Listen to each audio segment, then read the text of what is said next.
ಸಾವಿರಾರು ಜನ ಸೇರಿ ಇವತ್ತು ಮಹಾಗಣಪತಿ ನಮಗೆ ಇವತ್ತು ದೊಡ್ಡ ಮಟ್ಟದಲ್ಲಿ ಒಂದು ಆಶೀರ್ವಾದ ಅದೇ ರೀತಿಯಲ್ಲಿ ಜಾತ್ರೆ ಉದ್ಘಾಟನೆ ಆಗಿದೆ. ಈ ಬರದ 25 ದಿವಸ ಏನು ಜಾತ್ರೆ ನಡೀತದೆ, ಅಲ್ಲೇ 14ನೇ ದಿವಸ ಸಾರ್ವಜನಿಕ ಕಾರ್ಯಕ್ರಮ ನಡೀತದೆ.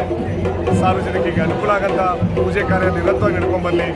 ಆ ಮಹಾಗಣಪತಿ ನಮ್ಮ ಕುಶಾಲನಗರ ನಾಗರಿಕರಿಗೆ ಅಕ್ಕಪಕ್ಕ ಗ್ರಾಮಸ್ಥರು ಎಲ್ಲರಿಗೂ ನಿರಂತರವಾಗಿ ಆಶೀರ್ವಾದ ಮಾಡಲಿ ಅಂತ ಕೇಳ್ತಾ ಇವತ್ತು ಸಾವಿರ ಜನ ಭಕ್ತಾದಿಗಳು ಇವತ್ತು ಬಂದಿದ್ದಾರೆ. ತಾಳ್ಮೆಯಲ್ಲಿ, ಯಾಕಂದರೆ ರಥ ಎಳೆಯುವಂಥ ಸಂದರ್ಭದಲ್ಲಿ ಹೆಚ್ಚು ಕಡಿಮೆ ಆಗಬಾರ್ದು.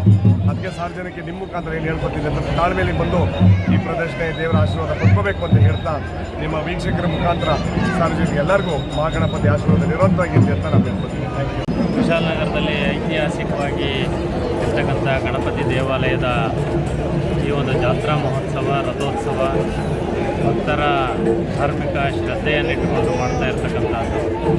ಪ್ರತಿ ವರ್ಷವೂ ಕೂಡ ಇಲ್ಲಿ ಈ ಒಂದು ಜಾತ್ರೆ ನಡೀತಾ ಇರ್ತದೆ. ಆ ಸಂದರ್ಭದಲ್ಲಿ ಈ ಭಾಗದ ಸುತ್ತಮುತ್ತಲ ಎಲ್ಲ ಹೊರ ಜಿಲ್ಲೆಗಳಿಂದ ಬಂದು ಭಕ್ತರು ಒಂದು ಗಣಪತಿಯ ಆಶೀರ್ವಾದವನ್ನು ಪಡ್ಕೊಂಡು ಹೋಗ್ತಕ್ಕಂಥದ್ದು. ಈ ದೇವಾಲಯವು ಕೂಡ ಐತಿಹಾಸಿಕವಾಗಿ ಭಾಳ ಪುರಾತನವಾಗಿರ್ತಕ್ಕಂಥ ದೇವಾಲಯ ಆಗಿರ್ತಕ್ಕಂಥದ್ದು. ಈ ಗಣಪತಿಯ ಬಗ್ಗೆ ಈ ಭಾಗದ ಎಲ್ಲ ಭಕ್ತರು ಭಕ್ತಿ ಶ್ರದ್ಧೆಯನ್ನಿಟ್ಟುಕೊಂಡು ಈ ಒಂದು ಧಾರ್ಮಿಕ ಕಾರ್ಯದಲ್ಲಿ ಭಾಗವಹಿಸ್ತಾ ಇರ್ತಕ್ಕಂಥದ್ದು.